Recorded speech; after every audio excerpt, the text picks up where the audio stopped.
Oke, selamat datang di channel Ruang Tamu yang dimana kami akan membawakan konten talk show dengan tema besar permasalahan masa muda zaman sekarang. Talk show yang kami bawa ini santai banget, gak formal-formal banget, dan pastinya target kalayak kami antara umur remaja hingga dewasa. Kami akan mengupload video setiap hari Sabtu. Dan supaya kalian tidak ketinggalan, kalian bisa subscribe channel ini supaya kalian bisa ngikutin update video barunya. So, selamat menonton.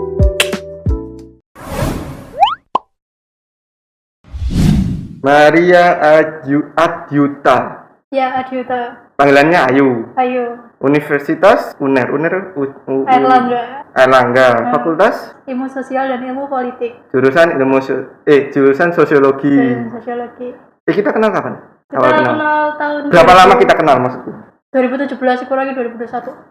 Hah, 2017 bukan ya? 4 tahun. Oh, 2017 ya. Ulang tahun nih. Ulang tahunnya DE. Oh iya, Sweet Seventeen DE. Sweet Seventeen DE. Lanang Sweet Seventeen. Ingat aku daerah sama Meru, iya enggak? Iya, terus ketemu seseorang yang ya.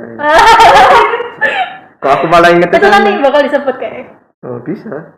Tapi masa sebut Enggak, merek. enggak usah. First impressionku sama kamu kalem. Itu hanya topeng. Kalem. Emang dasarnya gitu? Itu defense mekanismenya. Apa itu? Kayak Wah, mekanisme pertahanan. Itu ada perang. Ya kalau misalnya aku heboh duluan kan nanti orang-orang kayak apa Ya, sih ya. gitu kan. Nggak enak gitu kan. Ya diam aja dulu lihat. Ini anak-anak ada siapa aja gitu kan. Kalau misalnya aku heboh gitu kan kayak terganggu gitu. Iki lah tepaan topikku lah hari ini kan pembuli versus dibully. Biasanya kan yang selalu dibahas kan selalu orang yang dibully gitu, korban itu. Ini ketepaan pembuli dan yang dibully, dua orang ini. SMA lah, pas kita kenal lah, awal kita kenal loh, pasti cerita-ceritanya gak jauh dari situ, ya enggak? Bukan pembuli sih, Tentang masa lalu gak sih? Masa lalunya kalian. Ya sempat dengar pas awal pertemuan itu. Oke, awal-awal kita moro-moro nggak lama ngono, wis cerita-cerita ngono. Kan? Kamu terlalu terbuka. Iya, aku yang terlalu terbuka. Dari SD sampai SMA, sampai mungkin aja sampai saiki lah. Tahu ngalami dua-dua nih? Iya. Tahu? Pernah. Tapi lebih dominan mana? Sebenarnya lebih dominan itu sih, dibully sih. Karena awalnya dibully dulu. Dari antar SD sampai SMA, itu dibully sih? Dibully dulu. Terus waktu SMA itu kayak merasakan yang namanya pembuli. Gak usah geleng-geleng. Ada ininya? Ada yang disindir? Kan SD tahu bully ya? Iya, kamu kan pernah cerita tuh? Itu bukan aku yang bully. Enggak sih. Yang fitnah lo. Itu fitnah itu bukan karena aku mau. Itu kejadiannya yang cepat gitu. Dan aku bukan membuli dia. Tapi pada akhirnya aku kesalahannya dia aku. Kayaknya emang aku yang salah itu. Dan aku akhirnya dibully. Tidaknya kamu punya pengalaman untuk mendominasi orang. Bukan mendominasi ya? Kok mendominasi? Ya ngono lah. Itu kejadiannya apa kan dia temanku SD dan dia itu teman deket banget gitu loh.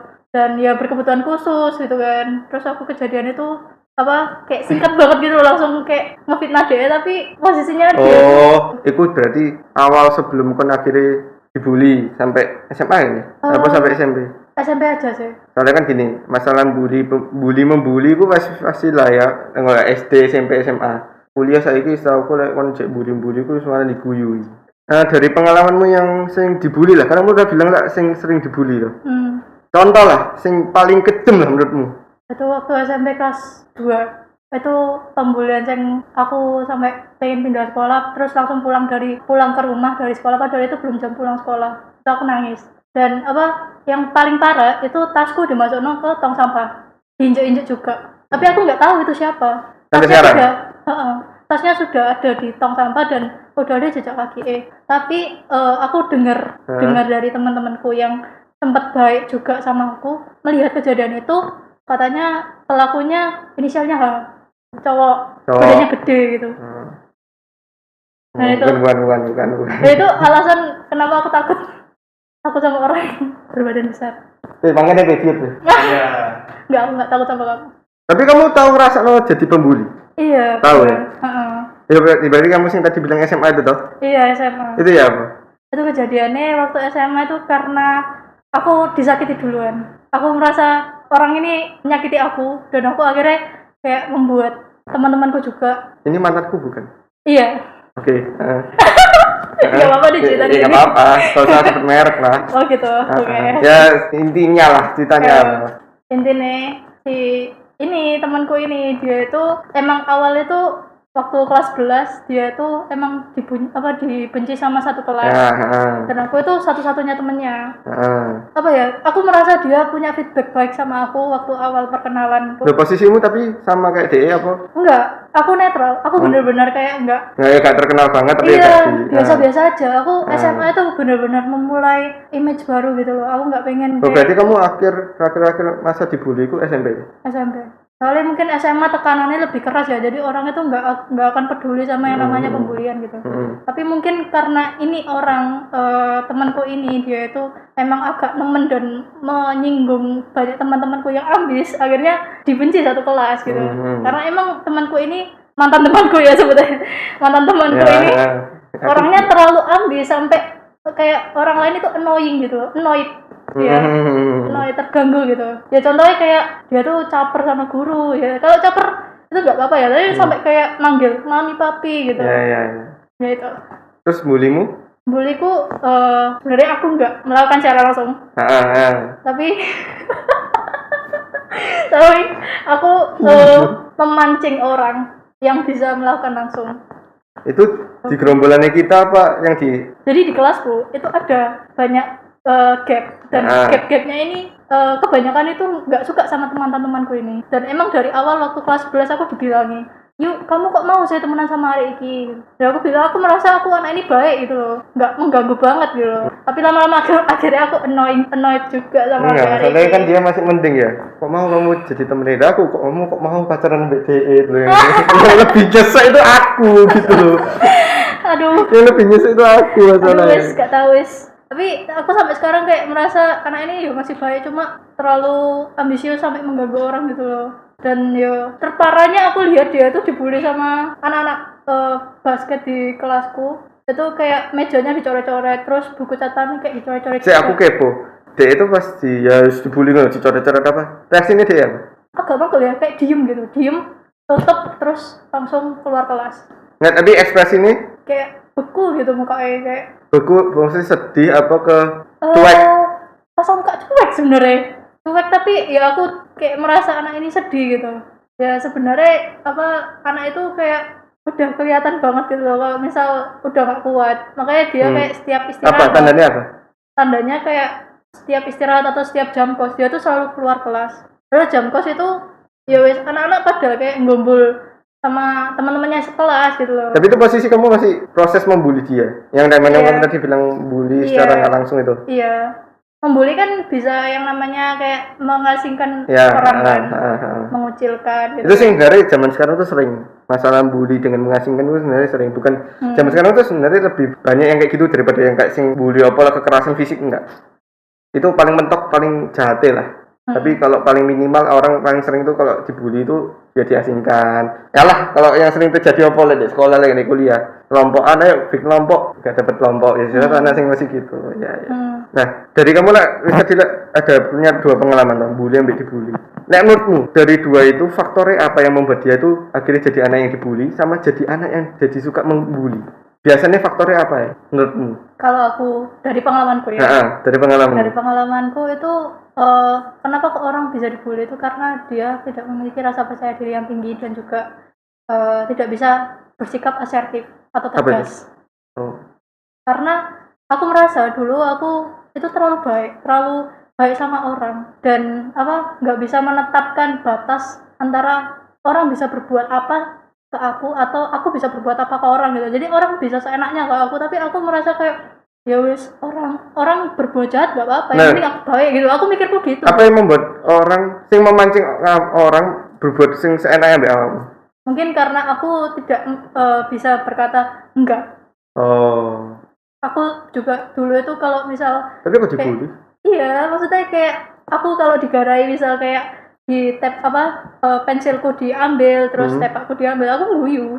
Apa yang mereka kok memancing mereka kok mau kayak jahili kamu kayak ngambili. Seru gak sih saling? Kayaknya guyu-guyu jadi uang tuh gak guyu seneng. Dia pasti. Paham. Jadi kan misalkan kalau ada satu anak yang sudah biasa jadi samsak ya. dia dijadikan subjek terus karena satu dia wis biasa dan Oh. kita nyari tahu batasannya dia.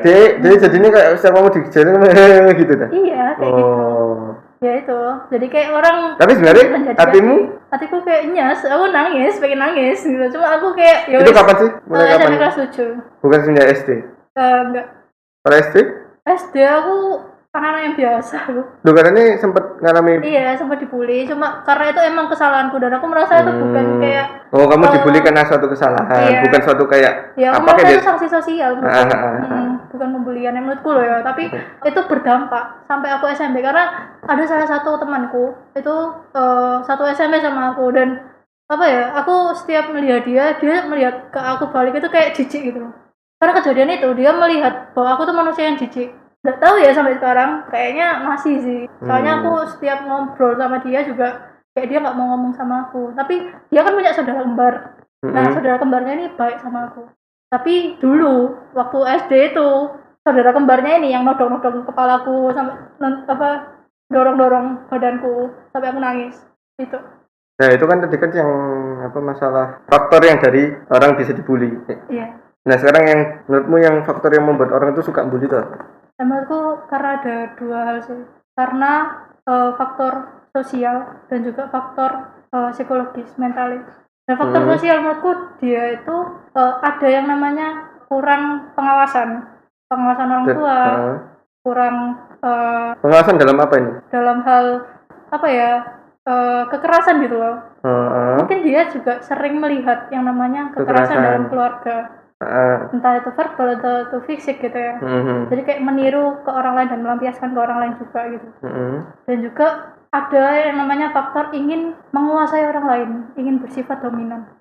Maaf. Itu secara psikis? Enggak, secara sosial. Oh, secara sosial. Dia ingin mendapatkan kayak status yang lebih tinggi daripada orang lain dengan cara melakukan kekerasan, menindas orang. Dia mendapatkan kekuatan dan kekuasaan di situ. Yang psikis? Kalau yang psikis, ya karena kurang perhatian aja kali ya. Jadi dia butuh perhatian dengan cara soalnya kan melakukan ada yang kekerasan gitu. kurang perhatian, dia malah yang lebih ke yang ya wis lah ngono, ada yang kayak gitu. Tapi ada yang malah ini ya, ada yang malah berontak apa namanya ya. Jadi ya itu jadi yang pembuli itu apa namanya Jadi ya? pembuli karena dia ya itu mencari perhatian dengan cara melakukan kekerasan dengan yang lain. Berarti sebenarnya pembuli itu sebenarnya kayak segi salahnya sepenuhnya. Nggak bisa sih. Tapi ada bisa, ada nggak bisa. Kalau yang bisa, karena dia itu memilih tindakan itu secara sadar. Ya. Secara kesadaran penuh dan dia ingin mendapatkan suatu hal dari dari tindakannya itu. Kalau yang nggak bisa disalahkan, kenapa? Karena dia itu kurang dibina. Dan dia itu merasa bahwa apa yang dia lakukan itu longgar gitu, fine-fine aja. Nggak ada yang namanya sanksi, nggak ada yang namanya pengawasan gitu kan, nggak ada yang namanya edukasi. Tapi kok aneh ya, dari yang ceritamu yang kamu ngelakuin kesalahan, kamu malah dibully. Sedangkan mereka yang membuli kan sebenarnya ngelakuin kesalahan, tapi dia gak dibully balik. Nah, itu aku tidak bisa menilai ya. Tapi kalau dari pengalamanku, itu pernah waktu dibully kelas 2 SMP itu, pelakunya itu si H ini. Dia itu akhirnya dijauhi sama teman-temannya juga gitu.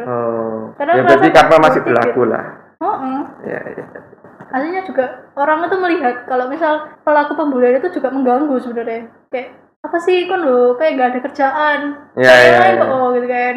Dari orang-orang itu kadang yang jadi pihak biasanya kan pasti ada yang bully, ada yang dibully.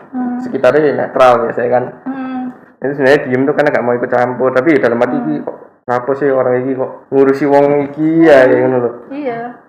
Nah, kamu kan tadi ngomong faktor. Nah, sekarang bahas tentang apa yang dirasakan. Dari lagi kamu jawab sih, rada menjawab sing dirasakan dari yang sisi dibully. Ya. Menurutmu, kamu kan juga tahu ngalami membuli juga. Apa sih perasaan? Ya, rasanya lega. Karena waktu di tengah-tengah itu kan. Tengah-tengah. Itu merasa aku banyak teman yang ada di samping aku itu yang mendukung perasaanku saat bukan itu. lega gara-gara kayak dulu aku tahu dibully. Tak selewat. Maksudnya tahu dibully dulu, sekarang kayak melampiaskan ada perasaan seperti itu. Ada perasaan kayak akhirnya aku bisa merasakan yang namanya gini ya. Soalnya kan dulu kayak sering dibully gitu. Kayak aku merasa punya kekuatan di situ, tapi kekuatan yang salah.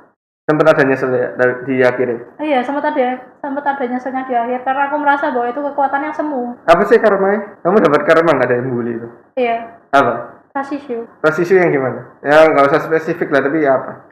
Aku merasa bahwa teman-temanku yang ikut membuli mantan temanku ini itu nggak sepenuhnya teman sejati. Iya. Kadang suatu saat mereka bisa berbalik lagi. Iya, ke aku. iya.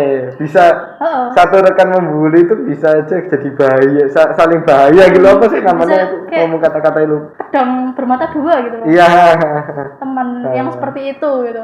Kamu pas dapat kekuatan apa ya? Pas rasa dapat kekuatan tuh kamu ada sempat kepikiran nggak? Aku pengen gunakan kekuatan yang tak dapat ini untuk membalaskan juga ke orang-orang yang dulu pernah bully aku atau orang-orang yang kayak gimana? Sempat ada pikiran nggak? Wah, aku nggak beda ranah karena aku waktu itu merasa kayak fine aja sama orang-orang sekitarku kecuali sama anak ini. Ya cuma berarti SMA tuh kamu bully satu orang itu tak loh? Iya itu toh. Jadi aku kayak lega sih, tapi sebenarnya ngawur juga. Iya. Yalah jahat. Soalnya sama bully itu tetap salah, mau bully Iya. apapun tetap salah. Masih. Iya. Kamu kan udah ngerasain dua-duanya kan? Nah, kalau menurutmu ya, yang lebih perlu diperbaiki itu yang mana? Apakah yang sebagai seorang pembuli atau yang sebagai bully, supaya mereka lebih tegas, atau dua-duanya harus seimbang diperbaiki? Menurutku untuk dalam jangka panjang itu yang perlu diperbaiki adalah yang dibully, yang merasa dibully. Kenapa? Karena rasa ketidakpercayaan diri dan juga sikap yang tidak bisa asertif itu akan sangat berpengaruh ke depannya. Kamu tidak akan bisa untuk membela dirimu sendiri gitu. Dan kamu harus mencoba Dia bisa keluar. berdiri di kakinya di atas kaki dia sendiri yang Benar. Dan dia harus keluar dari yang namanya rasa ketakutan. Mungkin emang nggak apa-apa, kamu merasa takut nggak apa-apa. Dan itu perasaan yang wajar ketika kita merasa dikuasai orang lain. Tapi yang perlu kita pahami di sini adalah ketika kita tidak bisa yang namanya membela diri kita sendiri, itu kita jahat sama diri kita sendiri. Meski kita merasa bahwa kita orang yang baik dan merasa kayak aku nggak deserve ini gitu loh harusnya. Itu menurutmu yang harus diutamakan itu bener-bener yang si dibully? Yang untuk penanganan pertama karena dia adalah korban gitu kan. Berarti menurutmu yang harus diutamakan adalah si korban. Kan yang perlu diselamatkan dulu kan korbannya dulu biasanya kan. Yang perlu ditangani dulu dengan rasa traumanya, dengan rasa Ketakutannya, dan itu juga akan bertambah panjang ke depannya gitu. Nanti bakal akan melatar belakangi semua pilihannya dia gitu nantinya. Nah terus yang si pembuli? Kalau yang diperbaiki mungkin ini sih pengawasan dari lingkungan sosialnya. Tapi ini aku mau lebih spesifik sedikit sing masalah bully. Ya tetap yang masalah yang diperbaiki dari yang si pembuli sama yang dibully. Cuman yang lebih spesifiknya ini yang sering terjadi itu apa? Mengasingkan sama diasingkan. Ya diasingkan dan mengasingkan itu kayak faktor zona nyaman kali ya. Jadi kalau yang diasingkan itu merasa bahwa Dia tidak di zona nyamannya kita. iya kayak out of group gitu loh. Oh iya paham. Maksudmu itu yang diasingkan itu butuh menemukan zona nyamannya. Iya perlu. Sedangkan yang mencari zona nyaman yang baru gitu. sedangkan yang si tukang mengasingkan itu harus keluar dari zona nyamannya. Secara statementnya begitu. Jadi kalau yang mengasingkan itu kayak perlu lah melihat berbagai perspektif juga itu, nggak hanya kayak ya wis. Aku setauku kayak kamu nggak pernah salah loh. Udah salah. Itu yang sering terjadi, kamu malah diasingkan, ya kan?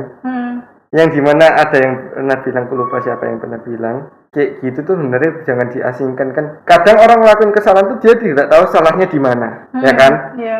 Tapi kalau malah orang-orang yang di sekitar itu malah nggak ngasih tahu, malah ngasing no, malah didiem no, itu hal sing salah. Ya apa caranya membuat DE ke jalan yang bener buat asing no. I got it. Iya. Oke, yuk, iki masuk pertanyaan penutup yuk. Terakhir yuk. Kamu ada kesimpulan atau pesan nggak buat yang nonton? Masalah pembuli sama yang dibully. Menjadi pembuli dan yang dibully itu hanya berbeda perspektif sih. Kayak karena dua hal yang berbeda yang tidak bisa dipersatukan dan merasa bahwa salah satunya itu salah gitu. Terus pesannya mungkin ada kamu ada pesan? Untuk pesan ya, mungkin kalau misal untuk yang merasa terbully, mungkin mulai saat ini mungkin bisa kayak menjadi lebih berani lagi untuk diri sendiri terutama. Speak up untuk diri sendiri terutama karena sampai kapan kita diam gitu loh, sampai kapan kita merasa bahwa ini baik-baik aja, ini emang salahku, ini emang salah, ini emang karena aku terlalu begini, aku terlalu begitu. Enggak, kamu enggak salah di situ. Yang pembuli? Untuk yang membuli, mungkin go check yourself at professional team. aku merasa bahwa pembuli itu bisa memiliki Potensi untuk melakukan hal yang lebih daripada yang sekarang. dan itu berdampak buruk banget buat DE Bisa, dan buat orang lain juga. bisa berdampak buruk dengan dirinya, dan mungkin kalau misal masih diteruskan itu juga akan mengganggu fokusmu juga. Untuk apa sih membuli orang gitu? Nggak ada faedahnya dan kamu nggak dapat hasil, emang kamu dapat piala gitu. Nggak akan menyelesaikan masalahmu juga. Meskipun kamu punya masalah kepribadian, kamu punya masalah psikologis, kamu punya masalah mental, masalah keluarga, nggak akan menyelesaikan. Kamu menyakiti orang lain itu menambah masalah baru. Ya, kalau punya masalah diceritain, kamu cerita sama temen, bukan Sip, malah profesional. membuat temenmu malah nggak ngerasa gak nyaman gitu. Iya. Mantap.